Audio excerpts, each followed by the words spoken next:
Hi friends, நான் உங்களுடைய ஸ்ரீ பேசுகிறேன். வெண்டைக்காய் பொரியல் தான் இன்றைக்கி நம்ம பண்ண போகிறோம். இது எப்படி பண்ணுறதுன்னு வாங்க பார்க்கலாம்.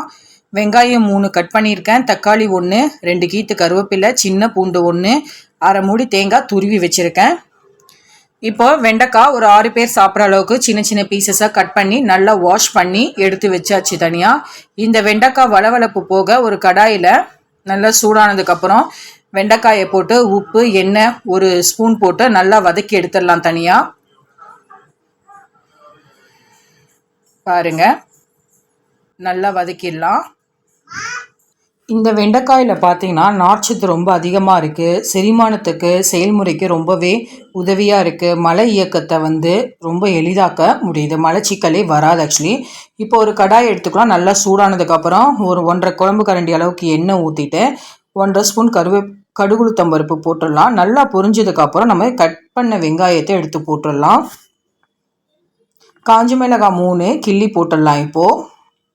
இப்போ நல்லா மிக்ஸ் பண்ணதுக்கப்புறம் கருவேப்பிலை 3 கீத்து உருவி போட்டுடலாம்.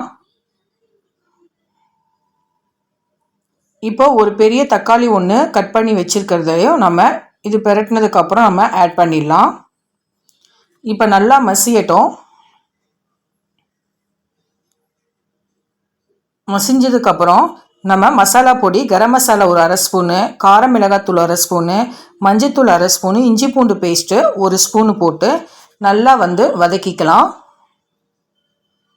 இது வேக வைக்கிறதுக்கு தேவையான ஒரு 1/4 டம்ளர் அளவுக்கு தண்ணி ஊற்றிக்கலாம். ஒரு பெரிய டம்ளரில் தான் 1/4 டம்ளர் தண்ணி. இப்போ சால்ட்டு இதுக்கு தேவையானதுக்கு நம்ம போட்டு நல்லா குக் பண்ணிக்கலாம். நல்லா கொதி வந்ததுக்கப்புறம் இந்த வதக்கின வெண்டைக்காய் எடுத்து நம்ம போட்டுடலாம்.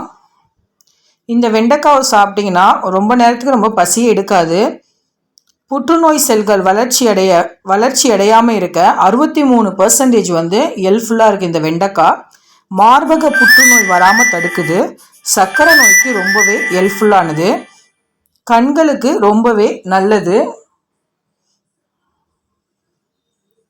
அவ்வளவு சத்து நிறைந்த இந்த வெண்டைக்காயை நாம் மூடி போட்டு வேக வச்சிட்ட பிறகு அரை மூடி தேங்காய் துருவுனது இந்த ஸ்டேஜில் ஆட் பண்ணிடலாம். இப்போது நல்லா குக் ஆகிடுச்சு பாருங்கள். இப்போ நம்ம வீட்டில் இருக்கவங்களுக்கு சர்வ் பண்ணலாம். நாங்கள் ரொம்பவே என்ஜாய் பண்ண இந்த ரெசிபி நீங்களும் ட்ரை பண்ணுங்கள். ட்ரை பண்ணிவிட்டு மறக்காமல் சொல்லுங்கள். நம்ம சேனலை ஷேர் பண்ணுங்கள், கமெண்ட் பண்ணுங்கள், சப்ஸ்கிரைப் பண்ணிவிடுங்க. நம்ம வேறொரு வீடியோவில் சந்திக்கலாம். பாய்.